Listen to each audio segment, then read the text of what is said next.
네, 안녕하십니까. 오늘은 통상임금에 대해서 마지막 설명을 드리도록 하겠습니다. 2024년에 통상임금에 대한 전원 합의체 판결이 변경됐습니다.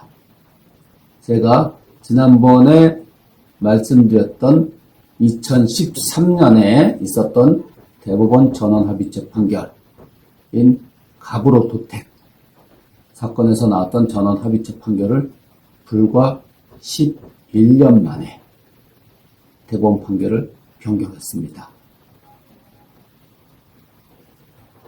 제가 그 전에 2013년에 있었던 그 전원합의체 판결에 대해서도 개인적인 의견임을 전제로 이런 비판을 드린 적이 있었습니다. 통상임금이라는 것이 어차피 시간의 근로수당이라든가 각종 여러 가지 그 수당을 계산하기 위한 도구적 개념인데, 노사 간의 합의해서 그 도구적 개념이 범위를 정해놓은 것에 대해서 법원이 자기들이 일률적으로 기준을 마련해서 임금 체계를 혼란시키는 것, 그렇게 해석하는 것이 과연 올바른 해석인가 하는 것에 대해서 저는 비판적인 의견을 가지고 있다라고 말씀을 드린 적이 있습니다. 하지만 어찌 되었건 간에 2013년도에 대법원 전원합의체 판결이 나왔으니까, 대법원 전원합의체 판결이 나왔으면 그 대법원 전원합의체 판결에 의하여 기존의 통상임금에 관한 임금 질서가 유지가 되어야 되는 겁니다. 그런데 대법원 전원합의체 판결을 해놓고 불과 11년밖에 지나지 않은 2024년에 기존에 했던 전원합의체 판결에서 판단했던 통상임금의 기준을 다시 또 변경하는 그런 전원합의체 판결을 또 만들어낸 겁니다. 대법관이 전체로 14명입니다. 그 14명이 모여서 만든 전원합의체 판결이다 라고 하면은 그게 몇십 년이 지나서 사회 경제적 여건이 변화가 되고, 그래서 이 전원합의체 판결은 지금 현실과 좀 맞지 않으니까 뭔가 좀 변경할 필요가 있겠다라는 생각이 들어서 전원합의체 판결을 변경한다면 그거는 이해할 수 있을 겁니다. 그런데 11년 만에 뭐가 바뀌었을까요? 11년 만에 바뀐 건 아무것도 없습니다. 다른 생각을 가진 사람이 대법관이 되었다는 것이죠.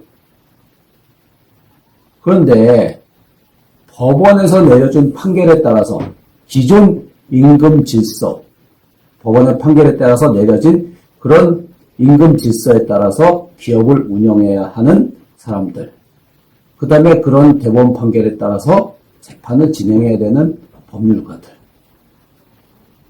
그 다음에 또 그런 거에 따라서 노동법을 운영해야 되는 실무가들, 이런 사람들 입장에서 봤을 때 불과 11년 만에 전원합의체 판결을 변경한다는 것은 참 저로서는 있을 수 없는 일이 벌어진 거라고 생각이 됩니다.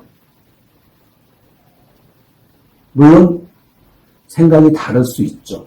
판사님들마다 개별적으로 달리 생각할 수 있습니다. 그걸 생각의 자유고, 그 다음에 학문적으로는 뭐 거기에 대해서 비판도 하고 할 수 있죠.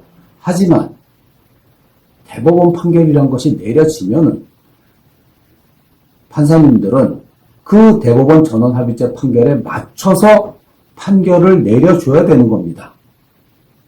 그런데 대법원 전원합의체 판결이 내려졌음에도 불구하고 나는 개인적으로 그 대법원 전원합의체 판결이 틀렸다고 생각한다. 나는 내 마음대로, 아니면 내 마음대로라기보다는 내가 생각하는 기준대로 판결을 하겠다. 그러면은 재판을 받는 당사자들 입장에서는 얼마나 황당하겠습니까? 그런데 우리나라에서 실제로 그런 일이 발생한 겁니다.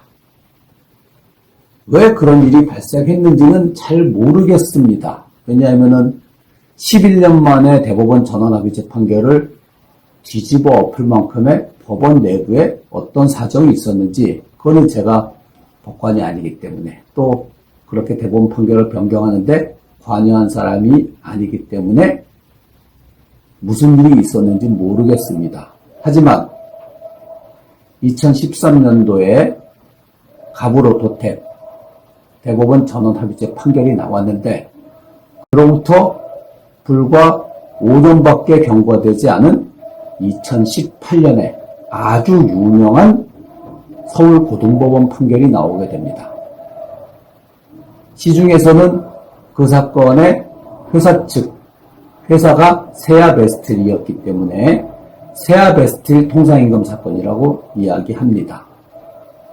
즉 1심에서 대법원 전원합의체 판결에 따라 재직자 조건이 붙은 정기상여금에 대해서 이거는 통상임금에 포함되지 않는다라고 판결을 내렸습니다. 그런데 그게 서울고등법원에 올라가서 그 서울고등법원 재판부는 대법원 전원합의체 판결에 배치되게 재직자 조건이 붙어 있다 하더라도 그거는 다 무효다. 일을 했는데 왜 상여금을 안 주냐. 재직자 조건이 붙어 있다는 것 자체를 인정할 수 없다.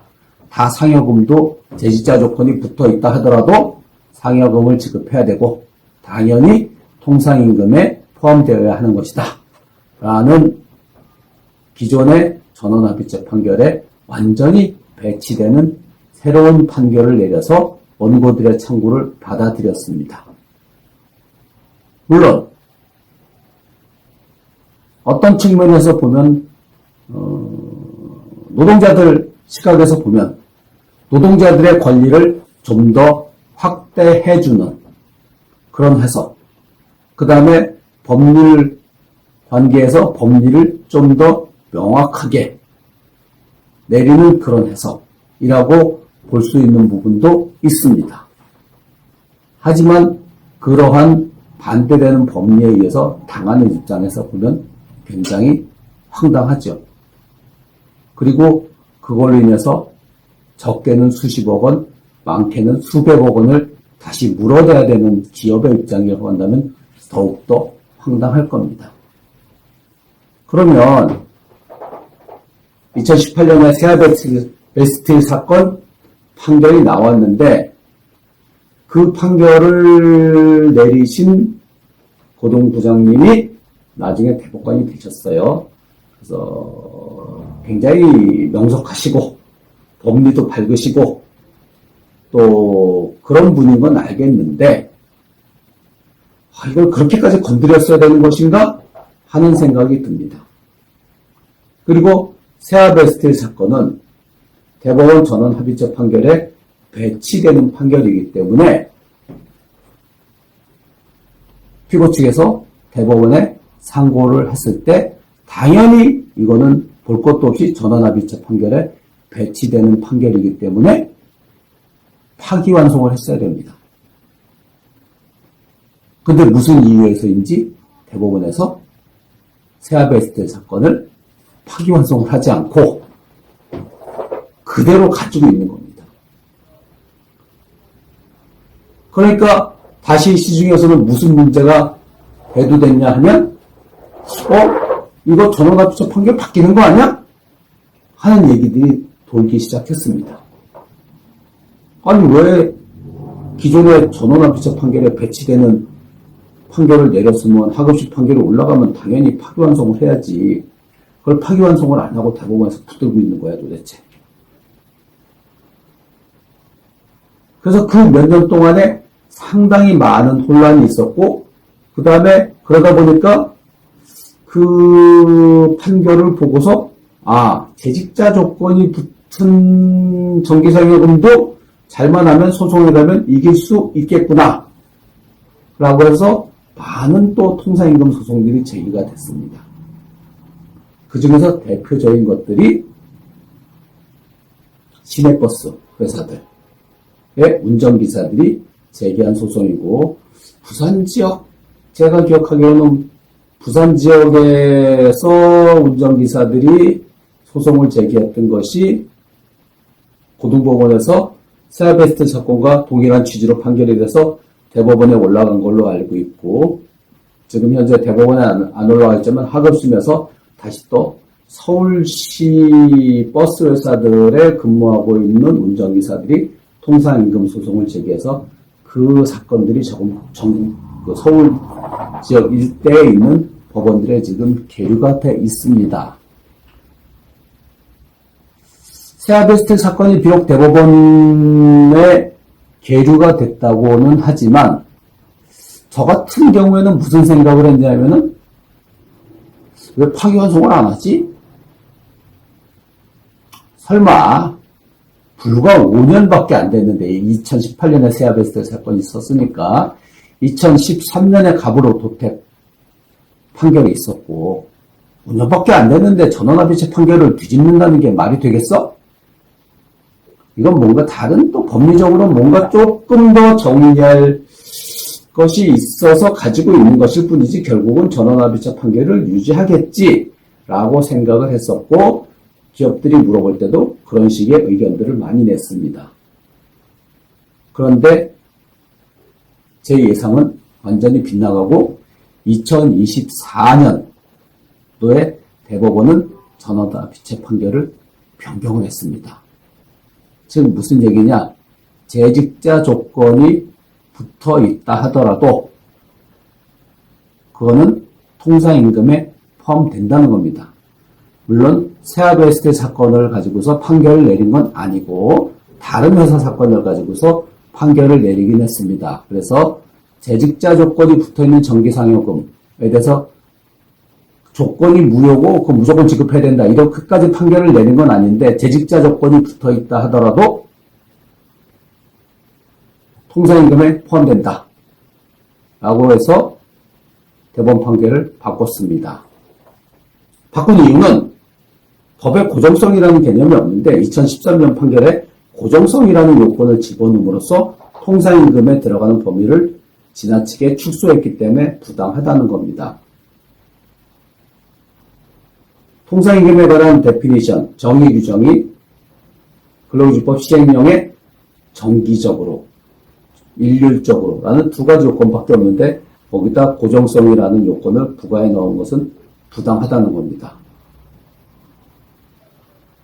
뭐 법리적으로 뭐가 맞는지 그거는 잘 모르겠습니다.